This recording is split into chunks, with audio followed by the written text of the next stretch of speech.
পার্বত্য চট্টগ্রামকে ভারতের সাথে অতি সত্বর অন্তর্ভুক্ত করতে হবে।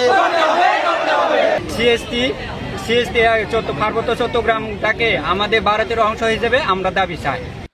পার্বত্য চট্টগ্রাম নিয়ে দেশি বিদেশি আন্তর্জাতিক ষড়যন্ত্র থেমে নেই। কিছুদিন আগেও সন্তু লারমার নাতনি অগাস্টিনা চাকমা জাতিসংঘের সাধারণ অধিবেশনে পার্বত্য চট্টগ্রাম থেকে বাঙালি ও সেনাবাহিনী প্রত্যাহারের দাবি জানান এবং পার্বত্য চট্টগ্রামে জুমল্যান্ড নামে আলাদা স্বায়ত্তশাসিত একটি রাজ্য প্রতিষ্ঠার দাবি তোলেন, যেটি সরাসরি বাংলাদেশের সংবিধান বিরোধী দাবি। In the Chittagong Hill Tracts, known as CHT of Bangladesh. Unfortunately, most of these lands in the area have been grabbed or occupied by Bengali outsiders or settlers who were... তাছাড়া চাকমা রানী ইয়ান ইয়ান ফ্রান্সের সিনেটরদের সাক্ষাৎ করে বাংলাদেশ সেনাবাহিনীর ওপর নিষেধাজ্ঞা আরোপের আহ্বান জানান এবং জাতিসংঘের শান্তিরক্ষী মিশনে বাংলাদেশ সেনাবাহিনী না নেওয়ার জন্য অনুরোধ জানান। চাকমা রানী ইয়েনহানের সাথে ভারতীয় গোয়েন্দা সংস্থা এর যোগাযোগ রয়েছে বলে ধারণা করা হয়। কিছুদিন আগেও চাকমা রানী ফ্রান্সের প্যারিসে গিয়ে আইফেল টাওয়ারের সামনে বাংলাদেশ সেনাবাহিনীর বিরুদ্ধে রোড শো করেন, যেখানে প্লেকার্ড হাতে বাংলাদেশ সেনাবাহিনীর বিরুদ্ধে বিভিন্ন স্লোগান লেখা, যেটি আন্তর্জাতিক অঙ্গনে বাংলাদেশের ভাবমূর্তিকে ক্ষুণ্ণ করে। পার্বত্য চট্টগ্রামে বাঙালি ছাড়াও সর্বমোট ১৩টি উপজাতি বসবাস করে।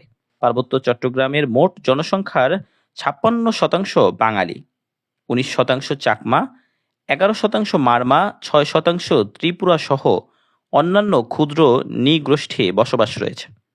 বাঙালিরা পার্বত্য চট্টগ্রামের সংখ্যাগরিষ্ঠ বাসিন্দা হলেও সরকারি চাকরি, প্রশাসন সহ অন্যান্য ক্ষেত্রে একচেটিয়া সুযোগ সুবিধা ভোগ করে চাকমারা।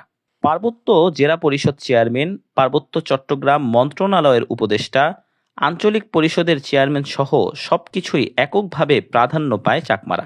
এমনকি চাকমাদের কাছে বৈষম্যের শিকার হয় স্থানীয় মারমা, ত্রিপুরা, তঞ্চঙ্গা, বম সহ অন্যান্য জাতিগোষ্ঠীর মানুষ।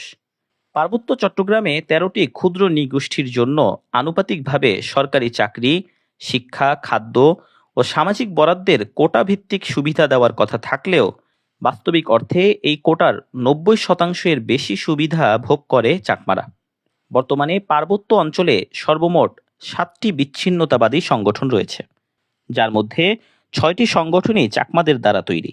পার্বত্য চট্টগ্রামে উপজাতি কোটা নামে সরকারি চাকরিতে এক ধরনের বিশেষ কোটা সুবিধা দেওয়া হয়, যার ফলে কোটা সুবিধা নিয়ে চাকমারা সরকারের প্রথম শ্রেণীর কর্মকর্তা কর্মচারী পদে ব্যাপকভাবে নিয়োগ পায়।